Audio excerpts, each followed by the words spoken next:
दोस्तों, क्या हुआ जब दो कुंवारी खूबसूरत सहेलियों को साधु बाबा ने पुत्र होने का आशीर्वाद दिया और बदले में दोस्तों उन लड़कियों ने अपनी खूबसूरती के घमंड में साधु बाबा का मजाक उड़ा दिया और कुछ दिनों के बाद उन दोनों सहेलियों की शादी हो जाती है, लेकिन पुत्र नहीं हो रहा था। सहेलियों को बाबा की बात याद आई और फिर पहुंच गई उसी बाबा के पास। बाबा ने कहा कि 5 रात हमारे साथ पति पत्नी की तरह गुजारो, तभी पुत्र होगा। अब दोस्तों सहेलियों ने पुत्र की चाहत के लिए हामी भर दी और अपने अपने पति से झूठ बोलकर पहुंच गई 5 रात उस बाबा के पास। फिर क्या हुआ, कैसे बाबा ने उन सहेलियों के खूबसूरती का घमंड उतारा और कैसे उन खूबसूरत सहेलियों के साथ 5 रात गुजारी, आइए जानते हैं। और दोस्तों, आप चाहे किसी से भी सच्चा प्यार करते हो, चाहे पति पत्नी से हो या फिर गर्लफ्रेंड या फिर बॉयफ्रेंड या फिर अपने माता पिता से हो, तो ये कहानी पूरी सुनना आपके लिए बहुत लाभदायक है और आपके प्यार को और भी निखारेगी। और दोस्तों, वीडियो को एक लाइक और चैनल को सब्सक्राइब जरूर कर दीजिएगा। और दोस्तों, भारत के एक अनजाने लेकिन दोस्तों पुराने शहर के टेढ़ी मेढ़ी गलियों में से दोस्तों सुबह की हल्की धूप के बीच दो सहेलियां नैना और कविता रक्षाबंधन की खरीदारी के लिए बाजार की ओर जा रही थी। और एक को दोस्तों अपने भाई के लिए रक्षा सूत्र और मिठाई खरीदनी थी, जबकि दोस्तों दूसरी ने तय किया था कि इस बार वह खुद के लिए नई चूड़ियां और एक खूबसूरत साड़ी खरीदेगी। अब दोस्तों बाजार जो था वह रक्षाबंधन के रंग और रौनक से भरा हुआ था। रंग बिरंगे कपड़ों के थान दुकान दुकान पर सजे थे। चांदी, पीतल और सोने के गहने आंखों को खींच रही थी और दोस्तों चंदन और मेहंदी की महक आंखों में तैर रही थी।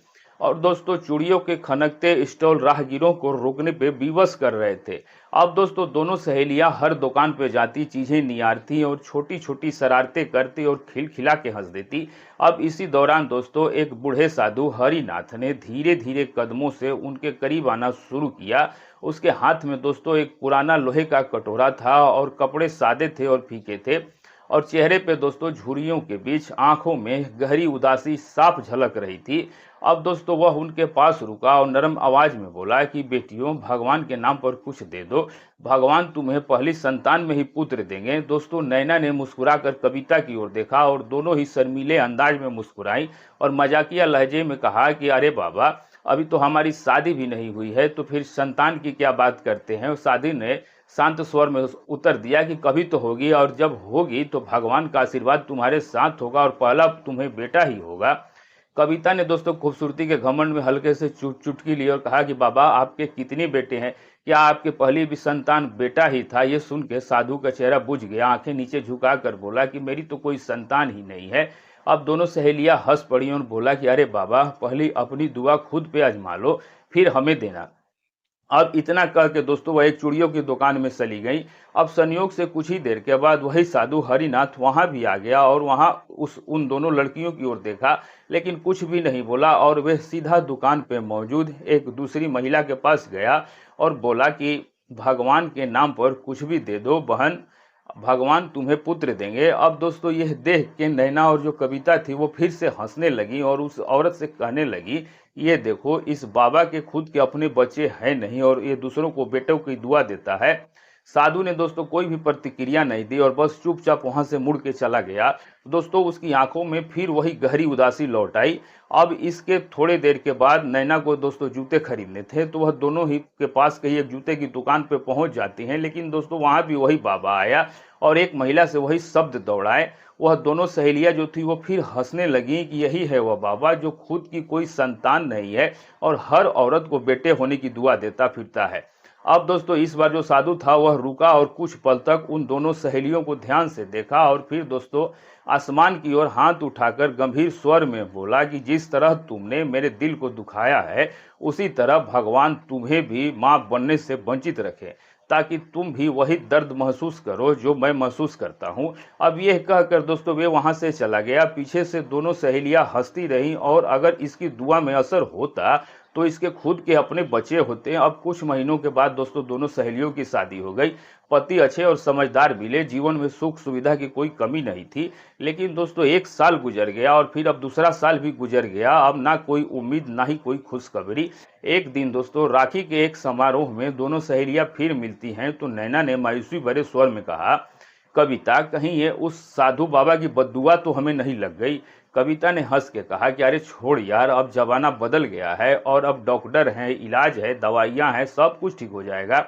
अब अगले दिन दोस्तों दोनों ने डॉक्टर से मिलने का निश्चय किया, तो डॉक्टर ने दोनों और उनके पतियों का टेस्ट कराए और बोला कि ना आप महिलाओं में कोई समस्या है, ना ही आपके पतियों में कोई समस्या है, और कभी कभी सब कुछ ठीक होते हुए भी संतान का निर्णय ऊपर वाले के हाथ में होता है। सब्र रखे, सब कुछ ठीक होगा।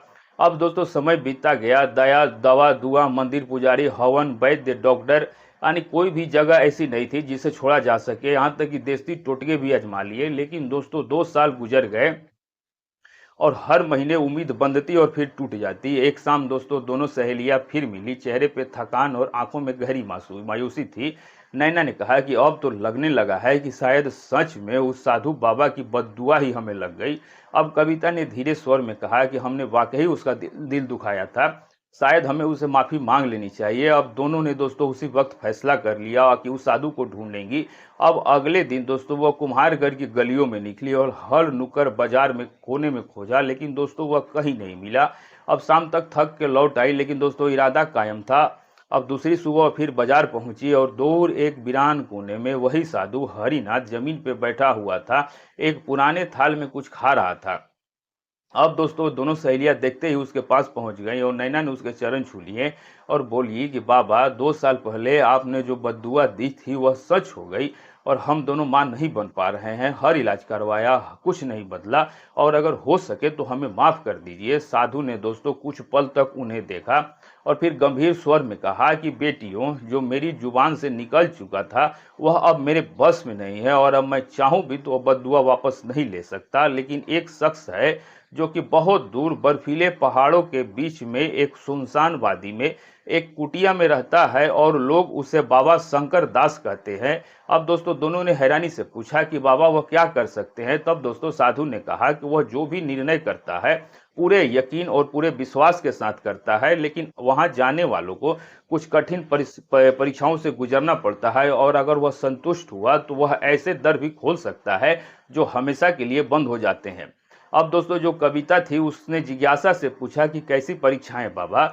तब साधु ने धीमे स्वर में फुसफुसाते हुए कहा कि 5 रातें वहां उसके साथ बितानी होगी, बिल्कुल अकेले, और वह तुमसे कम बोलेगा लेकिन तुम्हें हर बात में परखेगा, और हर रात वह तुम्हारी सुंदरता और धैर्य को दिखेगा, और अगर तुम उसे भाग गई और उसका मन संतुष्ट हुआ तो 5वीं रात वह तुम्हारे करीब आएगा, जैसे एक पुरुष एक स्त्री के करीब आता है और दोनों मिलन करते हैं, और तब तुम मां बनने के योग हो सकोगी। वह दुआ नहीं देता और वह अपने अमल से इलाज करता है, यही उसका तरीका है। अब दोस्तों लड़कियां जो थी वो पल भर के ठिठक गईं, जैसे कि कोई अनजाने डर ने उनके कदमों को रोक दिया हो। अब दोस्तों कविता ने धीमे स्वर में कहा कि बाबा, ये हमारे लिए संभव ही नहीं है, और ये तो हमारे पतियों के साथ विश्वासघात होगा। अब दोस्तों साधु जो था हरिनाथ, वह एक लंबी और गहरी सांस ली और फिर दोस्तों शांत स्वर में बोले कि फैसला तो अब तुम्हारे लोगों के हाथ में ही है बेटी। वह बाबा किसी पे जबरदस्ती नहीं करता, लेकिन अगर तुम सचमुच इलाज चाहती हो तो रास्ता यही है। अब दोस्तों नैना और कविता ने एक दूसरे की ओर देखा, उनकी आंखों में डर और उम्मीद दोनों का ही दोस्तों मिला जुला रंग था। अब दोस्तों दोनों की जो नजरों के मिलते ही होठों पर हल्की सी एक लज्जत मुस्कान आ गई, और थोड़ी देर के खामोशी के बाद दोनों ने दोस्तों एक साथ कहा कि हम तैयार हैं बाबा, हमें रास्ता बता दीजिए। अब दोस्तों साधु जो हरिनाथ थे वह अपने पुराने और धूल भरे चोले से एक पोटली निकाली और उसमें से पीला पड़ चुका एक कागज बाहर निकाला और कहा कि यह पता है एक वैद्य का, नाम है शंकर दास, लेकिन वहां तक पहुंचना आसान नहीं है। पहले खेरावर का एक बहुत घना जंगल पार करना होगा, और फिर सुरमट का तपता रेगिस्तान, और आखिर में सिहल ग्लेशियर की जमा देने वाली बर्फ को भी पार करना होगा। और अगर मन साफ है, वो इरादा पक्का है, तो तुम दोनों पहुंच जाओगी। अब अगले ही दिन दोनों ने अपने पतियों से कहा कि कुछ दिनों के लिए वह दोनों एक आध्यात्मिक यात्रा पे जाना चाहती हैं। उन्होंने समझाया कि भगवान चाहे तो हम जल्दी ही लौट आएंगे, यह आत्मिक यात्रा हमारे लिए बहुत जरूरी है। अब दोस्तों शुरुआत में पतियों को तो थोड़ा आश्चर्य हुआ, लेकिन दोस्तों जब नैना ने कहा कि यह यात्रा रक्षाबंधन से पहले पूरी हो जाएगी तो दोस्तों उनके पतियों ने इजाजत दे दी। दोनों ने अपना सामान बांधा, गर्म कपड़े, थोड़े सूखे मेवे, और दोस्तों सफर शुरू कर दिया। रास्ता बिल्कुल वैसा ही था जैसा कि साधु हरिनाथ ने बताया था। पहले शहर, फिर गांव, फिर सुनहरी रेत, और फिर दोस्तों बर्फ की सफेद चादर। कदम भारी होने लगे थे, लेकिन मन की जिद और विश्वास जो था वह अब भी जीवित था। और दोस्तों, पांचवी शाम दूर बर्फ के बीच उन्हें एक झिलमिलाती सी रोशनी दिखाई दी। वहां पर दोस्तों एक कच्ची सी झोपड़ी थी, जिसके ऊपर से हल्का सा धुआं उठ रहा था। पास पहुंचने पर देखा कि एक बूढ़ा व्यक्ति जो बिना कमीज के योग मुद्रा में बैठा हुआ था और उसके शरीर पे बर्फ पिघल रही थी, लेकिन दोस्तों चेहरे पर एक अद्भुत शांति थी। वही थे दोस्तों बाबा शंकर दास। अब दोनों ने पुकारा कि बाबा बाबा, लेकिन उन्होंने अपनी आंखें बंद ही रखी, मानो किसी गहरे ध्यान में लीन हो। सर्दी लगातार बढ़ती जा रही थी और दोनों वो लड़कियां ठिठुर रही थी। अब मजबूरी में उन्होंने झोपड़ी का दरवाजा धीरे से खोला और अंदर कदम रखा। अब दोस्तों अंदर एक छोटा सा आंगन था, जहां पर अग्नि जल रही थी, और दोनों ही दोस्तों जाकर चुपचाप उसके पास बैठ गई। सफर की थकान, ठंड और भूख ने शरीर को बहुत ज्यादा थका डाला था। अब कुछ देर के बाद बाबा शंकर दास भी अंदर आए। नैना और कविता तुरंत बोल पड़ी कि बाबा, हमने आपको बाहर आवाज दी, लेकिन आपने सुना ही नहीं। बाबा ने दोस्तों नरम स्वर में कहा कि इन बातों को छोड़ो और पहले ये बताओ कि तुम लोग कौन हो। तब दोस्तों दोनों ने अपना सब कुछ बता दिया, कि बाजार में साधु हरिनाथ का मजाक उड़ाना, उनकी बद्दुआ और फिर उनके बताए हुए पते पर यहाँ तक का सफर। अब दोस्तों बाबा जो शंकर दास थे वह खामोशी से सुनते रहे और फिर बोले कि जब उस साधु ने तुम्हें मेरे पास भेजा, तो क्या उसने ये भी बताया कि इलाज कैसे होगा? दोनों शर्मा के दोस्तों चुप हो गए, क्योंकि वो जानती थी कि साधु हरिनाथ ने साफ कहा था कि पति और पत्नी की तरह 5 रात साफ रहना है, लेकिन उसे जुबान पे लाना मुश्किल था। बाबा ने कुछ पल खामोशी ओढ़े रखी और फिर बोले कि ठीक है, आज की रात तुम दोनों आराम करो और मैं तुम्हारा वक्त बर्बाद नहीं करूंगा। इलाज जल्द शुरू होगा। अब ये सुन के दोस्तों उनके दिल में एक अजीब सी घबराहट दौड़ गई और रात में दोनों को नींद नहीं आई। और वे फुसफुसा के कहती कि पहले तो बाबा के साथ करेगी, तो दूसरी बोलती है कि नहीं, पहले तू करेगी। और यही रात बीत गई, अब बाबा नहीं आए। अब दोस्तों सुबह जो थे वह बाबा योग की अवस्था में बैठे थे। पूरा दिन चुपचाप निकल गया और दूसरी रात बाबा ने फिर कहा कि नहा धोवा लो और तैयार हो जाओ, और आज से तुम लोगों का इलाज शुरू होगा। तो अब दोनों को यकीन हो गया था कि आज की रात जरूर कुछ होगा। दिल की धड़कनें तेज हो गईं और दोस्तों पूरी रात दोनों देखते रहीं कि बाबा आएगा और करेगा, लेकिन जैसे पहली रात वैसे ये रात भी खामोशी में ही बीत गई। बाबा नहीं आए। अब तीसरी रात दोस्तों बाबा फिर आए और बोले कि तैयार रहो, आज रात मैं तुम्हारे पास आऊंगा। अब दोस्तों दोनों विचार करने लगी कि हमने ये सफर अपने मन से चुना है, भगवान का नाम लेकर अपने पतियों से झूठ बोलकर अनुमति 5 रात का ली है, तो बाबा बार बार टाल क्यों रहे हैं? अब तीसरी रात आ गई, कुछ करते क्यों नहीं? लेकिन तीसरी रात भी ऐसे ही निकल गई। अब चौथी सुबह नैना खुद बाबा के पास गई और बोली कि बाबा, 3 दिन हो गए, हमने अपने पतियों से सिर्फ 5 दिन मांगे हैं, आप कुछ करते क्यों नहीं? तो फिर पुत्र कैसे होंगे? तब बाबा ने दोस्तों पहली बार आंखें खोली और गहरी नजरों से उन्हें देखा और एक लंबी सांस लेके बोले कि जब तुम आई थी तो मैंने पूछा था कि तुम्हें इलाज कैसे होगा। इस पर तुम दोनों शर्मा के चुप हो गई और मैं तुम्हारे जवाब का इंतजार कर रहा था और तुमने कुछ कहा ही नहीं, और जब तक तुम नहीं कहोगी मैं कैसे करूं? अब दोस्तों वे पल बहुत भारी था और हवा तक थम सी गई थी। बाहर कहीं दूर मंदिर की घंटियों पे धीमी सी आवाज गूंज रही थी। अब वे झिझक नहीं सकती थी। नैना ने दोस्तों कांपती हुई जैसे गली में अटकी हुई आवाज में कहा, जी बाबा, हमें बताया गया था कि आप हमारे साथ पति पत्नी की तरह रात गुजारेंगे, तभी हम आप बन सकेंगे। अब दोस्तों कविता ने उसकी कलाई कस के पकड़ ली और दोनों की ही आंखों में शर्म, दर्द और अनिश्चितता की मोटी परतें साफ साफ दिखाई दे रही थी, मानो जैसे कि अंदर से वह हिम्मत भी जुटा रही हो और टूट भी रही हो। अब दोस्तों दोनों ने एक साथ कहा कि हम तैयार हैं, आपके साथ पत्नी की तरह 3 रातें बीत चुकी, लेकिन आप कुछ करते क्यों नहीं? और जो कुछ करना चाहते हो वह करो, लेकिन करो। अब दोस्तों साधु शंकर दास ने अपना सिर धीरे से झुका दिया, जैसे कोई अदृश्य बोझ उनके दिल पे उतर आया हो और उनको भारी बना रहा हो। तब दोस्तों उन्होंने गंभीरता से कहा कि यही सच है, लेकिन यह अमल मैं सिर्फ केवल 5वीं रात करता हूं और उससे पहले नहीं। तुम दोनों थकी हुई हो, आज तुम आराम करो और पूरी नींद ले लो। चौथी रात भी दोस्तों जैसे थमी हुई सांसों के साथ बीत गई। अब दोस्तों साधु दोस्तों जो शंकर दास थे वह सिर्फ मौन साधा और मानो उनके वो भय को पहचानते हुए किसी भी जल्दबाजी से बचना चाहते हो। और अब दोस्तों दिन में भी दोनों को जलाने की लकड़ियां लाने, पेड़ों से औषधियां चूरने और तालाब से पानी भरने में मदद करने के लिए कहते थे। और दोस्तों उनके भीतर भी सेवा की भावना भी थी, लेकिन दोस्तों साथ ही एक गुप्त रहस्य भी जो हर दिन उनके चारों ओर घना होता जा रहा था। अब पांचवी सुबह दोस्तों जब वो बैठी तो साधु हरिनाथ की आंखों में एक अलग सा बदलाव था। और वे आंखों दोस्तों अब वो ऐसी कठोर नहीं थी, और उनमें एक नरम पिघलती हुई करुणा की रेखा थी, जैसे किसी पुरानी पीड़ा की परछाई वहां पर उतर आई हो। और उन्होंने साफ सफेद धोती पहनी, गेरुए वस्त्र ओढ़े और दोस्तों माथे पे भस्म लगाया।